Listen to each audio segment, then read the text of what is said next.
guys, welcome back to The Forgetful Scholar, and this week we're going to chat about books. 2 books. I'm not feeling too good, so forgive me if I'm a little stupid.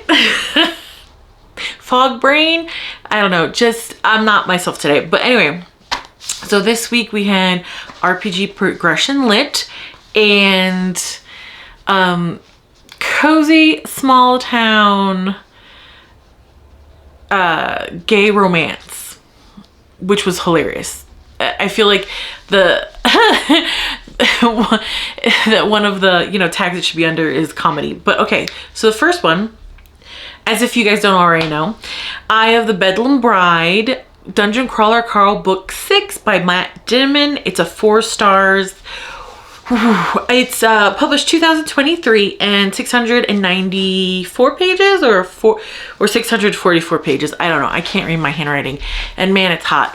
So I'm gonna try to do this quick because again, triple degrees in the hundreds, and I had to shut off my air conditioning so you guys could hear me over it. So I'm gonna try to do this fast. Anyway, probably not, but so I'm not sure what I could say about this book except holy moly, was it a roller coaster of emotions. So if you read the series before, or you're gonna start it, or you've heard about it, you've heard it's really funny, and it is.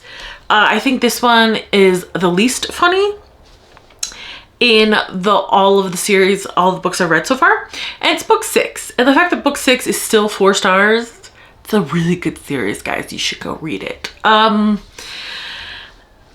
This one had a lot of emotions. Oh my.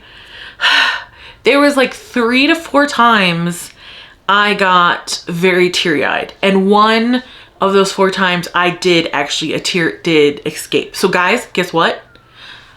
A book made me cry a little. Isn't that crazy? Since I'm dead inside. That was like, and this author, man. Oh, the cops are coming for me. Okay. Anyway, this author, like, holy, I never know what he's gonna do. Like, you think he set it up to go one way, you know what I mean? You think he set up a scenario to go one way, and then, man, I don't think this is really spoilery. I'm just gonna try to be as spoiler-free as possible. So Carl's father, D-bag, huge D-bag, okay, abandoned him when he was 16. So for a couple books now, it's kind of been hinting that the game is going to bring him back in some way, right? It's been hinting for a while. But man, I did not expect the father to show up the way it did. I did not expect the revelations that happened with the father. And I did not expect the boss fight that, was connected to his father. I was like, holy, oh my God. Like, wow. And the AI is losing its mind, such as it is. And if you don't know, let me start over. I'm assuming you guys know the premise of this book because it's book 6, but maybe not. So basically, I keep saying so basically, and I really want to stop because it is annoying the shit out of me when I edit this. So let's try that again. The premise of this book is that Carl and his ex-girlfriend's cat Donut survive the apocalypse. Aliens come and flatten the world. And there was an announcement like, hey, if you, caves showed up, tunnels showed up. And Carl and Donut, because it was December and he was in his boxers, they went into the tunnel. And that meant they entered the game, the crawl. So it's basic, caught myself. The crawl is a video game style Roman Colosseum-esque situation. And right now they're on level 8. I can't believe in the last book what happens with level 7, blew my mind. Holy shit. I had no idea that was going to happen. If he wins, I forget what he gets if he wins because that was so long ago. I think if they survive the crawl, they get citizenship to the universe, right? And there has the social media fan element to it, which is a huge commentary for social media and how it desensitizes and stuff like that. And fan culture, and like there's a lot in this. Consumerism, capitalism. It's phenomenal. There's so many deep threads in this series. It's not just fun and laughs. Like there are deep threads in it, and I really, really like it. But we are on book like level 8, and usually crawlers take a deal at level 11. So we'll see what happens. I hope Carl goes all the way to the end, and I hope he does what he really wants to do, which is burn it all to the ground. And you know, guys, I'm bloodthirsty. I'm here for it. Burn it all to the ground. Let's do it. Especially how freaking horrible it all is. Like, yes. But what I really, really love about this author is I can't predict where he's going, what he's going to do. And usually when you read a lot, you've seen threads, and maybe because I never read a progression lit except this one, but it does seem chaotic in the best way. When I think he's gonna pivot left, he circles right. You know what I mean? Like, it's phenomenal. And I'm always like, oh, so that's, oh, we're going there. Okay, let's go. You know, Donut gets sentientship, so she has like a more of a human consciousness, and she is very much a cat that can talk. People love Princess Donut. I enjoy Princess Donut. I love Mongo the most. But I'm trying really hard not to get attached to any characters except Carl, including Donut, because I don't know. Again, I've never read this genre before, so I don't know what's normal. I don't know if like it's normal for the hero to go out Thelma and Louise style. I don't know if it's normal for them to be like Neo the big hero and destroy everything kind of a thing. And I'm thinking about, well, let's not get into a Matrix and its sequel rants on this video, okay? But you know what I mean? Like, I don't know where it's going. My friend that recommended it, they read a lot of progression lit, and they did warn me that the characters seem overpowered around book 5 or 6. I don't feel like Carl's overpowered. As someone who plays video games and tabletop RPG games like Dungeons & Dragons, Call of Cthulhu, Kids with Bikes, things like that. Although I am curious to try Daggerheart, but I digress. So for me, that's someone that plays these games, it feels still pretty balanced. Like the AI and the monsters is conjuring, so the AI almost seems impossible to beat, but somehow Carl does it. And there's a character in the epilogue, and they're kind of discussing if Carl's an idiot and just lucky, or if he's really good at planning. And they can't agree. I don't think Carl's an idiot. I think he has luck. A little bit of luck. I also think he, as one of the characters in epilogue stated, he's really good at planning during chaos and pivoting, you know, and you know, when one plan doesn't work, he drops it immediately and goes on to the next one and pivots. Which I'm like, well, that's probably, you know, personality type, someone who can do improv really well, like improvisation really well. Also, improvisation meaning like they have a plan in their head and it doesn't work. They could take seconds for them to come up with a new one. That's why I went.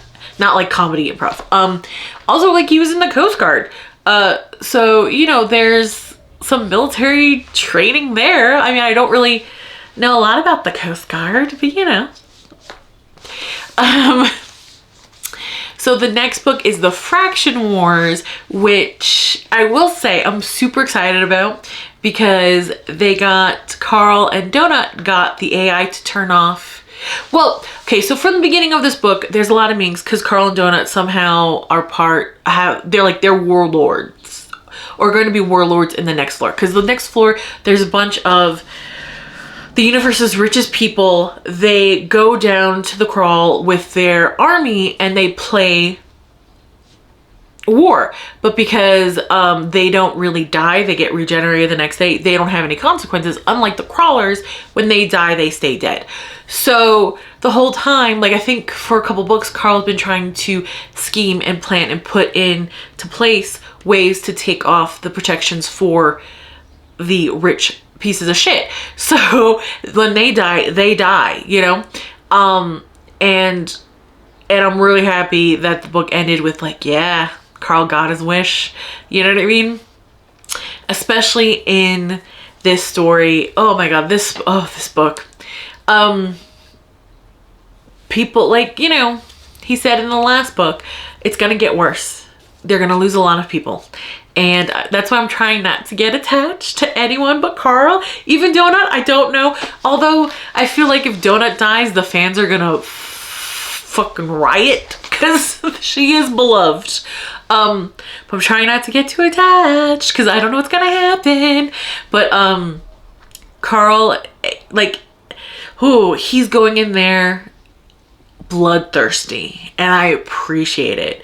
And like, he doesn't want the game to break him, but you know, going through so much, basically war. He's going through war.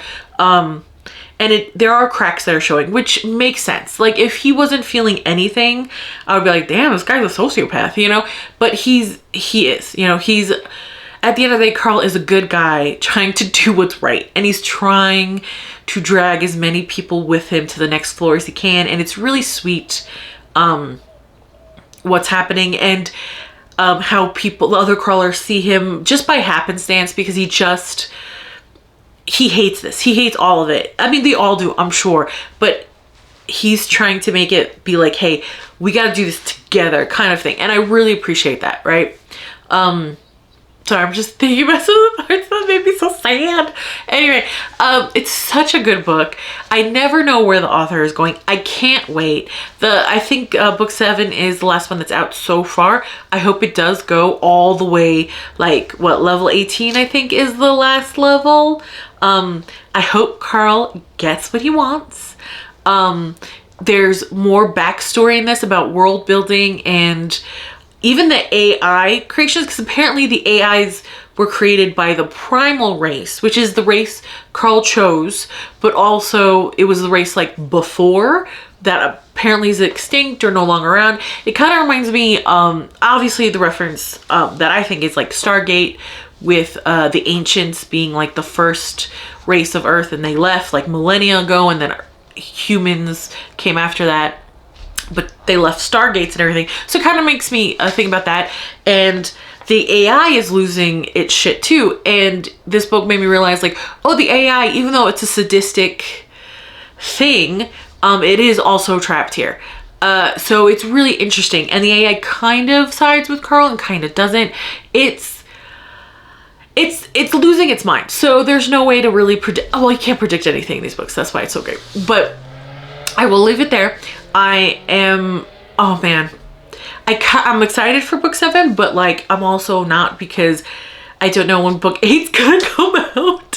So I'm like, ooh, should I read it? I want to read it right away, but then I'm like, ooh, maybe I should like wait and like space it out. I don't know. Anyway, I don't know. So after all those feelings, I decided to read like a novella. This is called Dick Move, Island Confidential Novella, Book 1 by T.A. Moore. 90 pages, published in 2025. Now this is the cozy small town gay romance. This was hilarious. I don't know if it was meant to be as funny as it was, because it wasn't like tagged under humor, but it should have been. It's exactly what I needed, like a quick palate cleanser to like make me stop feeling sad and worried about Carl and Donut, because they're fictional characters. This is also 4 stars. This was a lot of fun. Basically, Danny, and this story circles around Danny and Will. So they live on a small island. Danny is like a paralegal, and he's a bit neurotic, and he has neuroses. He's a little bit uptight, right?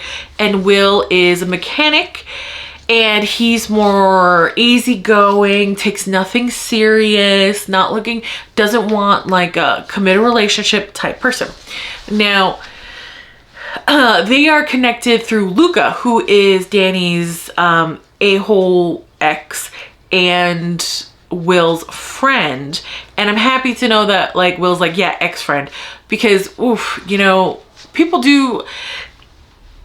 kind of get an idea of who you are with the people you surround yourself with. That's just like human nature, whether it's good, bad, otherwise. And like Luke is such a horrible person that I'm happy the author was like, oh, Will's like, oh, I'm not friends with him anymore because he's such a horrible person. Because like it would have me questioning Will, you know? And the thing about this book, it's so quick, and they do have like a one night stand pretty early on. But somehow with this author's writing, even during the smut scene, like every paragraph had these sentences that were so heavy in emotion, and the way it was describing the smut scene, really, it felt like I was reading like two people actually making love instead of just sex. Like you, as the reader, I watched them fall in love as they had the one night stand through the descriptions and the emotions that were coming up. And I was like, damn, this is really beautiful. Like this, dang, I'm really impressed. And I've read this author before. I've always enjoyed the Babylon Boys, is one of my favorites from them. This author always gets me to root for the main character, even if I don't like the main character. So that's, you know. And again, this is really quick. And Luca basically told Danny like, oh, I can't come to the island for a while because my pregnant wife is getting suspicious.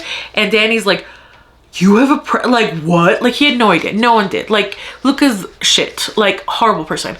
And behind he left a bag of penises. Dildos. And for some reason Danny's like, well, I can't throw them out. I should go return them to who they belong to, because Luca took casting of his exes. Weird. And Will's like, I'll help you, just because he wanted to spend more time with Danny. And Danny, like again, when you're in his head, he doesn't think Will wants anything more long term, because Will is this cool, gorgeous guy and Danny's just full of neuroses, and you know, and Luca was out of his weight class, and now he knows better, and he doesn't want, like in his head it's clear that he's hurt from Luca, but he's not holding out a torch. And Will's like, well, no one ever wanted anything serious with me anyway. Danny's definitely not gonna want to keep me around. No one ever does. Like, oh, sweet boys, what? No, you're both great. So Will uses it as an excuse to help Danny figure this out. And again, this is really quick, but you get so much of who these people are. Like Will, when his dad had a stroke, he took over the auto shop, and like he takes his dad out like once a week to give his mom a break, like things like that. Like just little bits of Will that you're like, oh, well, you're a good person. Why are you so down on yourself? You know, which I really like. I liked it. It was fun. It was fun. It was fast. I rooted for them. They were so sweet. I really liked the ending. This is a great new little novella series to clean the palette, I think. This author is a lot of fun, really good building up these complex emotions and these complex characters in such a short time. That is so talented. You know what I mean? Like I could never. And on that, I'm melting. I'm gonna go. I don't want to, but it's time for me to get back to the real world. Like, comment, and subscribe, and I'll see you later. Bye.